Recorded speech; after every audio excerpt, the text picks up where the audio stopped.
नमस्कार मित्रांनो, स्त्री तुमच्याकडे तेव्हाच खेचली जाईल जेव्हा तुम्ही तिच्या आत्म्याशी संवाद साधायला शिकाल. शारीरिक सौंदर्य, संपत्ती किंवा गोड शब्द हे फक्त पहिली पायरी आहेत. खरा संबंध थेट जोडला जातो तो म्हणजे आत्म्याशी. स्त्री काही तुम्ही बाजारात विकत घेतलेली वस्तू नाही, जी तुम्ही मिळवली आणि तुमची झाली. तुमच्या इतकीच संवेदनशील आहे. बाहेरून ती नाजूक वाटू शकते, पण आतून तेवढीच प्रचंड शक्तीचे स्रोत आहे. तुमच्या आयुष्यात सौंदर्य, स्थिरता, निर्मिती आणणारी शक्ती आहे. जर एका पुरुषाने हे रहस्य समजून घेतले तर त्याला स्त्रीला शोधण्याची किंवा आकर्षित करण्याची चिंता कधीच करावी लागणार नाही. ती स्वतःहून चालत येईल, कारण तुमच्या पुरुषत्वामध्ये एक नैसर्गिक आकर्षण आणि ओढ निर्माणच होईल. जशी पौर्णिमेचा चंद्र पाहिल्यावर धरती शांत आणि तृप्त होते, त्याचप्रमाणे स्त्रीचं मन त्या पुरुषाकडे धाव घेईल ज्याचा या सत्यांचा त्याने अधिकार मिळवला आहे. मित्रांनो, चला तर मग व्हिडिओला आपण सुरुवात करूया. नेतृत्व करा पण मालकी हक्क गाजवू नका. मित्रांनो, नेतृत्वाचा अर्थ हुकुमशाही नाही, तर प्रेम म्हणजे जिंकलेली जमीन नाही. आणि कसा पुरुष असा विचार करतात की स्त्रीवर मालकी हक्क गाजवू किंवा तिला आपल्या इच्छेनुसार नियंत्रित करून ते नातं मजबूत करतील, पण हे एखाद्या फुलपाखराला बळाने पकडून ठेवण्यासारखं आहे. ते तुमच्या हातात मरून जाईल, पण तुमच्यासोबत कधीच आनंदात फुलणार नाही. स्त्रीच्या आत्म्याला सुरक्षिततेची खूप खोल भूक असते मित्रांनो, पण ही सुरक्षितता म्हणजे पिंजरा नाही. तुमचे खरे पुरुषत्व तेव्हा सिद्ध होते जेव्हा तुम्ही तिला दिशा दाखवता, मोठ्या निर्णयांवर आधार देता, पण त्याचवेळी तिच्या व्यक्तिमत्वाला, स्वतंत्र विचारांना पूर्ण सन्मान देता.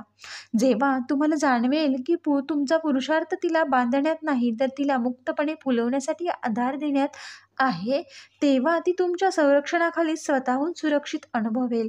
मजबूत झाड वादळासमोर झुकतं, पण मुळे सोडत नाही. जेव्हा तुम्ही हे मजबूत आणि विश्वासार्ह नेतृत्व द्याल, तेव्हा ती दुसरीकडे शोधण्याची किंवा जाण्याची तिला गरजच वाटणार नाही. नेतृत्व देणे म्हणजे आहेच, पण त्याहूनही महत्त्वाचं आहे म्हणजे तिच्या अंतर्मनात काय चाललं आहे हे समजून घेणं. मित्रांनो, तिच्या समस्या सोडवू नका, तिच्या भावनांना ऐका. मित्रांनो, स्त्रीच्या मन हे एका तर्कावर चालते. तिला वाटते की नात्यातील प्रत्येक गोष्ट सोडवायची समस्या आहे, पण स्त्रीसाठी केवळ समस्येचे निराकरण महत्त्वाचे नसते, तर तिच्या भावनांचं अधिक महत्त्वाचं असतं. ऐकणे अधिक महत्त्वाचं असतं. जर तुम्ही तिच्या भावनांना फक्त अतिशयोक्ती किंवा अगदी लहान गोष्ट आहे असं समजून दुर्लक्षित केलं, तर ती हळूहळू दूर ढकलत आहात. मित्रांनो, ती तुमच्यावर प्रेम करते म्हणून तुम्ही तिच्यासमोर उघडते, तिला तुमच्यासोबत आधार देते, पण सन्मान देणे, तिला तुमच्या नात्यात भरारी देणे, सन्मान देणे, तिच्या दुःखाला, चिंतेला, रागाला सत्य मानणे. मित्रांनो, तुम्ही बाहेरच्या जगात यशस्वी समस्या सोडवणारे असाल, पण घरी आल्यावर ते तंत्र बदला.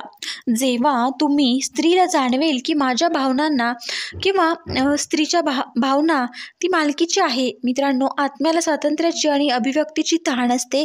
जर पुरुषाने हे समजून घेतले की तुमचे प्रेम तिच्यावरचा विश्वास दाखवते, तर ती प्रत्येक वेळी तुमच्याकडेच परत येईल.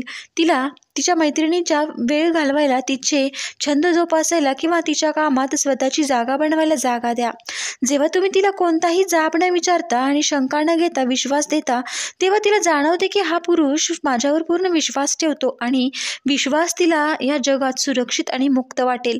जगातील बंधने, नियंत्रण सोडून आणि नेहमी त्या पुरुषाकडे धाव घेईल ज्याने तिला उडण्यासाठी पंख आणि परतण्यासाठी घर दिले आहे.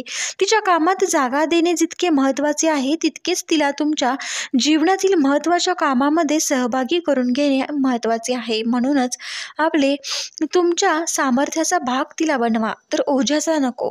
नातेसंबंध अनेकदा केवळ व्यावहारिक जबाबदाऱ्यांच्या ओझ्याखाली दबून जातात. पुरुष स्वतःला अंतिम निर्णय घेणारा किंवा एकटा लढणारा मानतो. तोच कुटुंबाचे सर्व बोजे एकट्याच उचलतो, पण यामुळे स्त्रीला दुर्लक्षित आणि केवळ व्यवस्थेची काळजी घेणारे असल्याचं वाटू शकतं.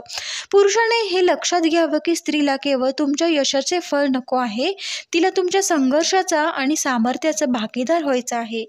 मित्रांनो, भविष्याच्या ध्येयांमध्ये तिला भागीदार बनवाल. जेव्हा तुम्ही तिला विचाराल तुझ्या अनुभवांचा, बुद्धीचा यात काय हातभार लागेल, तेव्हा ती तिच्या आत्म्याला सन्मान मिळतो. म्हणूनच सन्मान हा स्त्रीला पुरुषाकडे नक्कीच खेचतो. तर मित्रांनो, व्हिडिओ आवडला असेल तर लाईक करा, शेअर करा आणि चॅनलला सबस्क्राईब करायला विसरू नका. व्हिडिओ पूर्ण पाहिल्याबद्दल तुम्हा सर्वांचे